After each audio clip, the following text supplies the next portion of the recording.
සාමාන්‍යයෙන් අපි හුස්ම ගන්න විදිය ගැන ලොකුලට හිතන්නේ නැහැනේ. හැබැයි අද අපි මේ කරන ගැඹුරු ගවේෂණයට පදනම් වුණු වෛද්‍ය සටහන් බැලුවාම තේරෙන දෙයක් තමයි නාසය කියන්නේ නිකම්ම වාතය ඇතුළට යන සිදුරක් නෙවෙයි කියන එක. ඔව් ඇත්තටම. ගොඩක් අය හිතන්නේ ඒක නිකම්ම නලයක් කියලා. හැබැයි මේක අතිවිශිෂ්ට වායු පැරණයක් විදියට වෙන්නේ කරන්නේ. ඒ කියන්නේ අර වාතයේ තියෙන දුවිලි, බැක්ටීරියා, පරාග වගේ දේවල් ඇතුළට යන එක වළක්වනවා. හරියටම හරි. හැබැයි මේ පෙරණ ක්‍රියාවලියටත් වඩා පුදුම හිතන දේ තමයි නාසය ඇතුලේ සිදුවෙන රසායනික කර්මාන්ත ශාලාව ගැන බැලුවාම. අර නයිට්‍රික් ඔක්සයිඩ් කතාව නේද? ඔව්. අපි නාසයෙන් හුස්ම ගන්නකොට තමයි නයිට්‍රික් ඔක්සයිඩ් කියන මේ විශේෂ අණුව නිපද වෙන්නේ. මේ අණුව රුධිරයට එකතු වුණාම රුධිරනාල පුළුල් කරලා රුධිර පීඩනය පාලනය කරනව විතරක් නෙමෙයි. පටකවලට ඔක්සිජන් උරා ගැනීම ඉතාමත් කාර්යක්ෂම කරනවා. හරි. අපි මේක ටිකක් පැහැදිලි කරගමු. මට හිතෙන විදිහද මේක හරියට අර සාමාන්‍ය වාහනයක එන්ජින් එකට එකවරම මොකක් හරි සුපිරි ඉන්ධන જાතියක් ලබා දෙනවා වගේ වැඩක්. අනිවාර්යයෙන්ම. නිකම්ම පෙනහැල වලට වාතය යවනවට වඩා මේ නයිට්‍රික් ඔක්සයිඩ් එකතු වුණාම එන්ජින් මේ ක්‍රියාකාරීත්වය එකපාරටම ඉහළ යනවා. හැබැයි අපි කඩින් හුස්ම ගත්තොත් මේ සම්පූර්ණ වාසියම මගහැරෙනවා. ඒ කියන්නේ කටින් හුස්ම ගන්නකොට වාතයේ කිලින්ම පෙනහළු වලට යන නිසා අර කියපු නයිට්‍රික් ඔක්සයිඩ් නිපද වෙන්නේ නැති එකද? ඒකනේ.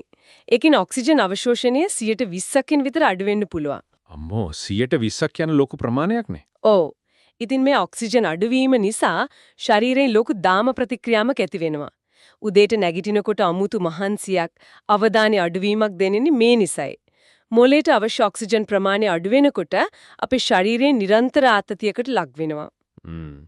ඊට පස්සේ කට ඇරගෙන ඉන්නකොට කේටේ වියලිලා යනෝනේ. හරියටම හරි.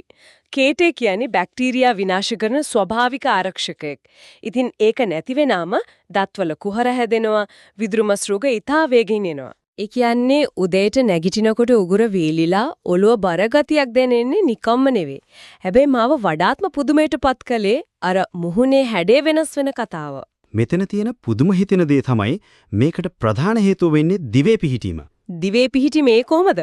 මෙහෙමයි. අපි නාසයෙන් හුස්ම ගන්නකොට අපේ දිව ස්වභාවිකවම රැඳෙන්නේ කටේ ඉහළ තල්ලේ. මේ පීඩනය නිසා උඩු හනුව හොඳින් පළල් වෙලා වර්ධනය වෙනවා. හැබැයි කටින් හුස්ම ගන්නකොට වාතය ඇතුළට ගන්න දිව පහතට දාන්න වෙනවනේ. ඔව්. එතකොට ඉහළ තල්ලට අවශ්‍ය ආධාරකය නැති වෙලා හනුව පටු වෙනවා. ඒකේ ප්‍රතිඵලයක් විදිහට දත් ඉදිරියට නෙරායනවා. ඒකනම් මදහ ගන්නත් අමාරුයි. විශේෂයෙන්ම කුඩා දරුවන් මේ විදිහට දිගු කාලිනව කටින් හුස්ම ගත්තොත් මුහුණේ හැඩය දික් වෙලා හනුව කුඩා වෙලා ඇස්යට ගිලෙන තත්වයට පවා මේක බලපානවා. දිවා කාලයේ කටින් හුස්ම ගැනීමෙන් මෙච්චර හානියක් වෙනවා නම් අපි පැය 8ක් විතර සිහියක් නැතුව නිදා ගන්නකොට මේක කොහොම බලපානවද?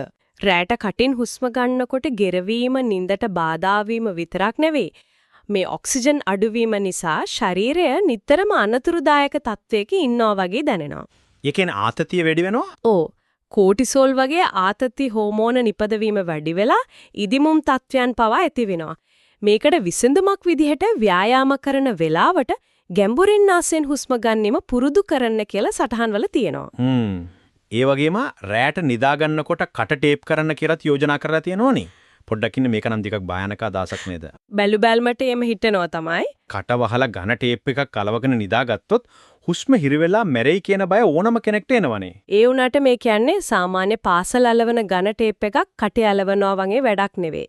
මේ සඳහාම නිපද වූ ඊටමත් කුඩා සිදුරු සහිත වාතය ගමන් කරන්න පුළුවන් විශේෂ ටේප් වර්ග තියෙනවා.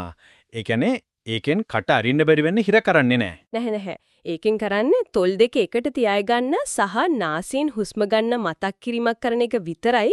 ඕනම වෙනාවක ලේසියෙන් කට අරින්න පුළුවන්. හරි. ඒක ලොකු සහනයක්. හැබැයි මෙතනදී මතක තබා ගත යුතු වැදගත්ම දේ තමයි අසාත්මිකතා, සයිනස් ගැටලු, එහෙමත් නැත්නම් නාසය අස්ථි ඇදිවීම වගේ අවහිරතා තියෙනවා නම් කිසිම විටක මේ දේවල් බලහත්කාරයෙන් කරන්න හොඳ නැහැ. මුලින්ම වෛද්‍යවරයෙකු හමු වෙලා ඒ ගැටලුවලට ප්‍රතිකාර ගැනීමයි කළ යුත්තේ. පැහැදිලි. මේ පැහැදිලි කිරීමෙන් පස්සේ තමයි ටේප් කතාවේ තියෙන ආරක්ෂිත බව සහ විද්‍යාත්මක පදනම තේරෙන්නේ. මේ සටහන් කියවනකොට මට හිතුණා තව තයක් තියෙනවා. ඒ මොකද්ද? අද කාලේ අපි කන කෑම ගොඩක් මෘදුයි නේද? ඒ කියන්නේ අපේ මුතුන් මිත්තන් වගේ හපන්න අමාරු ආහාර අපි කන්නේ නැහැ. ඔව් ඒක ඇත්ත. ඉතින් මේ නිසා අපේ හනු පරිණාමීයව කුඩා වෙලා ඒකින් කටින් හුස්ම ගැනීමේ ප්‍රවණතාවක් සහ නින්දේ ගැටලු නූතන මානවයාට ඇති වෙලා තියෙන වෙන්න පුළුවන් නේද? ඒක මාරම වටින සිතුවිල්ලක්. මානවයාගේ ජීවන රටාව වෙනස් වීමත් එක්ක අපි ශරීර ව්‍යුහේ කොහොමද හැඩ ගැහෙන්නේ කියන එකට ඒක කදිම උදාහරණයක්. ඒකනේ මේ නිසාම තමයි හුස්ම ගැනීම නිකම්ම ස්වයංක්‍රීයව වෙන දෙයක් විදිහට අමතක කරලා දාන්නේ නැතිව අපි දැනුවත්වම පුහුණු කරන්න ඕනේ. අනිවාර්යයෙන්ම ඒක සෞඛ්‍ය දියුණු කරගන්න පුළුවන් කුසලතාවයක්. පැහැදිලිවම. එහෙමනම් අපේ ශරීරයේ එන්ජින්ටට නිවැරදි ඉන්ධන ලබා දෙන මේ අති විශිෂ්ට පෙරණය අපි අද ඉඳන්මත් නිසි විදිහට පාවිච්චි කරන්න පටන් ගමු. මීළඟ ගවේෂණයෙන් අපි නැවත හමු වෙමු.